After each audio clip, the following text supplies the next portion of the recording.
27 दिसंबर 1948 की रात दुनिया का सबसे बड़ा यात्री विमान डगलस DC-3 मियामी से फ्लोरिडा के लिए उड़ान भर रहा था। विमान में 125 यात्री और 9 क्रू सदस्य, कुल 134 लोग सवार थे। उत्तरी अटलांटिक महासागर के ऊपर लगभग 8,300 फीट की ऊंचाई पर विमान शांति से अपनी 180 मील प्रति घंटे की रफ्तार से आगे बढ़ रहा था। रात के 8:13 हुए थे। कॉकपिट में कैप्टन रॉबर्ट मिलर और उनके को पायलट सब कुछ सामान्य देख रहे थे, लेकिन अचानक सैन जुआन एयर ट्रैफिक कंट्रोल यानी ATC के साथ उनका संपर्क कमजोर पड़ने लगा। कैप्टन मिलर ने रिपोर्ट किया कि उन्हें एक मामूली तकनीकी समस्या का सामना करना पड़ रहा है। ये उनकी आखिरी आवाज थी। इसके ठीक 10 सेकंड के अंदर विमान ATC के रडार से हमेशा के लिए गायब हो गया। विमान की आखिरी लोकेशन बर्मुडा ट्रायंगल के ठीक बीच में थी। उस रात जो हुआ वो किसी तकनीकी खराबी से कहीं ज्यादा भयानक था। विमान दुनिया की सबसे रहस्यमयी जगह बर्मुडा ट्रायंगल के एक ऐसे बवंडर में फंस गया था जिसके बारे में किसी ने न कभी सुना था न कभी देखा था। पलक झपकते ही विमान के अंदर चीख पुकार मच गई। कैप्टन मिलर ने अपनी पूरी ताकत से प्लेन को संभालने की कोशिश की, लेकिन तब तक बहुत देर हो चुकी थी। तूफान ने पूरे विमान को अपनी चपेट में ले लिया था और उसे किसी खिलौने की तरह घुमा रहा था। प्लेन के सारे इलेक्ट्रॉनिक उपकरण, कंपास, रडार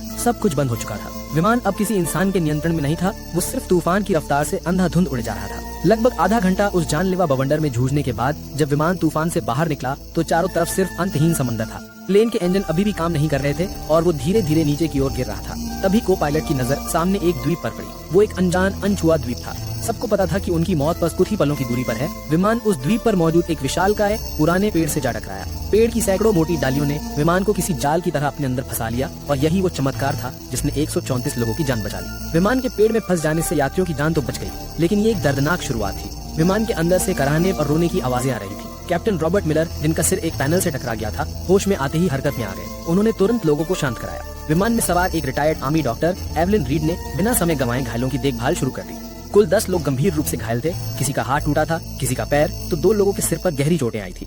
बाकी सभी लोग सदमे में थे, लेकिन सुरक्षित थे। जब सब धीरे धीरे विमान से नीचे उतरे तो उन्होंने महसूस किया कि वे कहाँ आ फंसे हैं। ये एक ऐसा द्वीप था जो किसी नक्शे पर मौजूद नहीं था।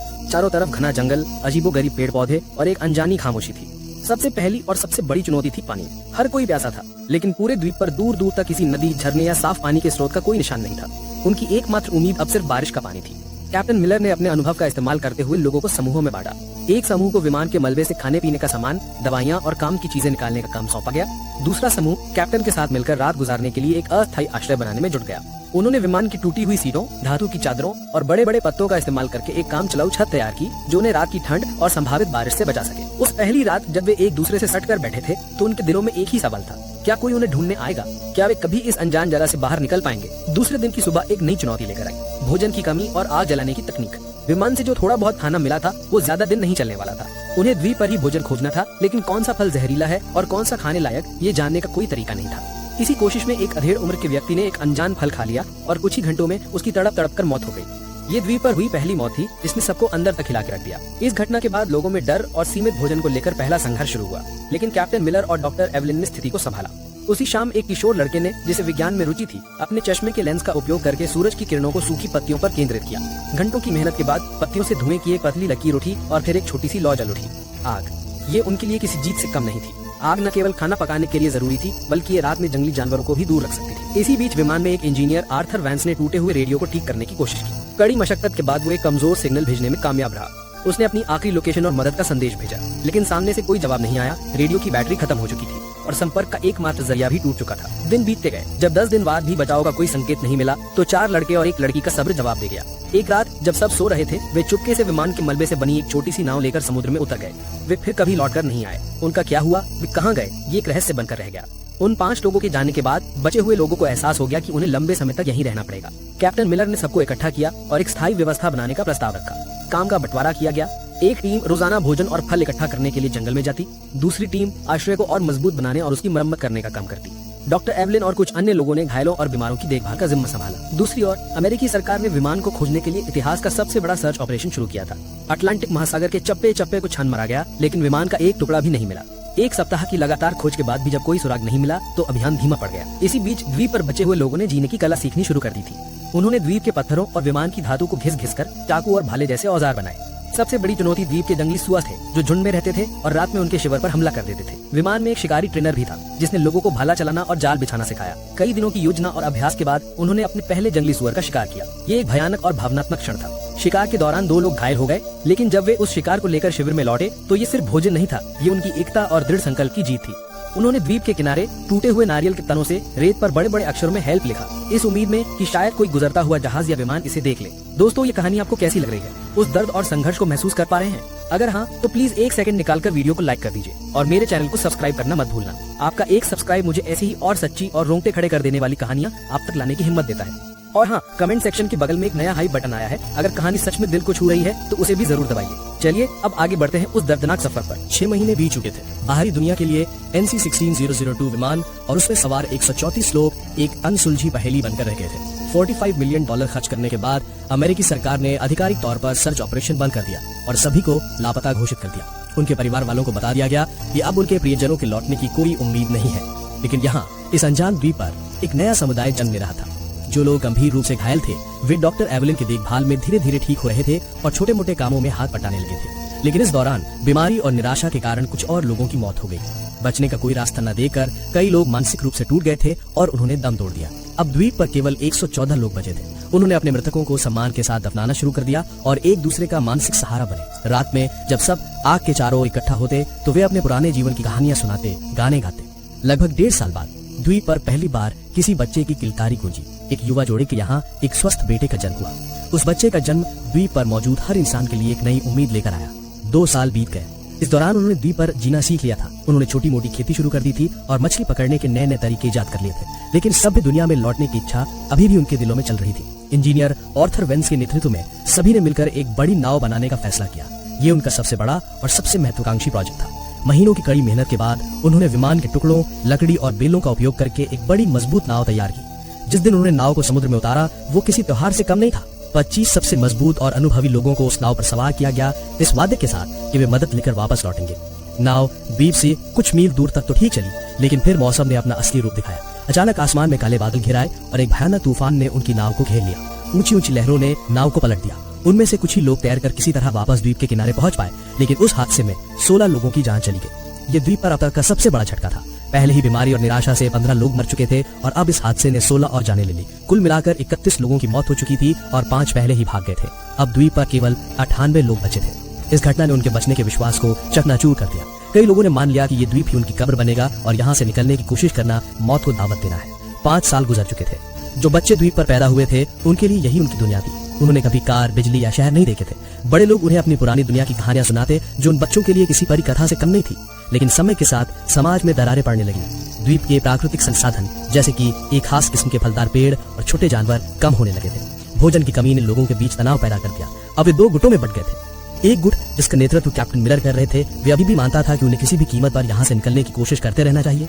दूसरा गुट जिसका नेतृत्व एक हताश व्यक्ति कर रहा था, का मानना था कि यही उनकी नियति है और उन्हें बाहरी दुनिया को भूलकर इसी द्वीप पर बस जाना चाहिए, क्योंकि बाहर निकलने की हर कोशिश सिर्फ मौत लेकर आई थी। इसी बीच भोजन की तलाश में एक खोजी दल द्वीप के अंदरूनी हिस्से में गया, जहाँ उन्हें कुछ ऐसा मिला जिसने उनके रोंगटे खड़े कर दिए। उन्हें किसी प्राचीन टूटी फूटी सभ्यता के खंडर मिले और उन्हें खंडरों के पास एक गुफा के अंदर उन्हें एक इंसान का कंकाल मिला।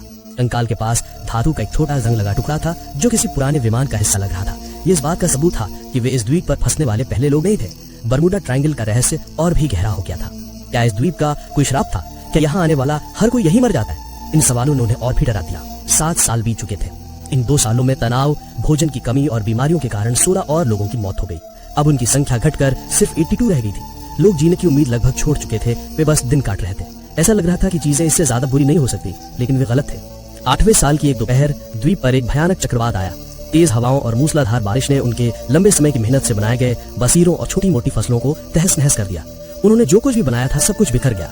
उनके जीने का मनोबल पूरी तरह से टूट चुका था।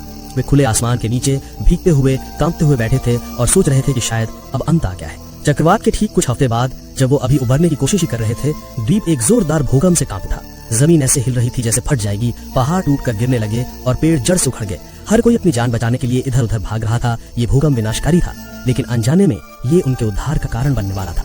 भूकंप के कारण विमान का जो मलबा सालों से एक ही जगह पड़ा था, वो अपनी जगह से खिसक गया और उसके नीचे दबे कुछ तार और उपकरण बाहर आ गए। किसी को नहीं पता था कि ये छोटी सी घटना उनकी 9 साल की पीड़ा का अंत लिखने वाली है।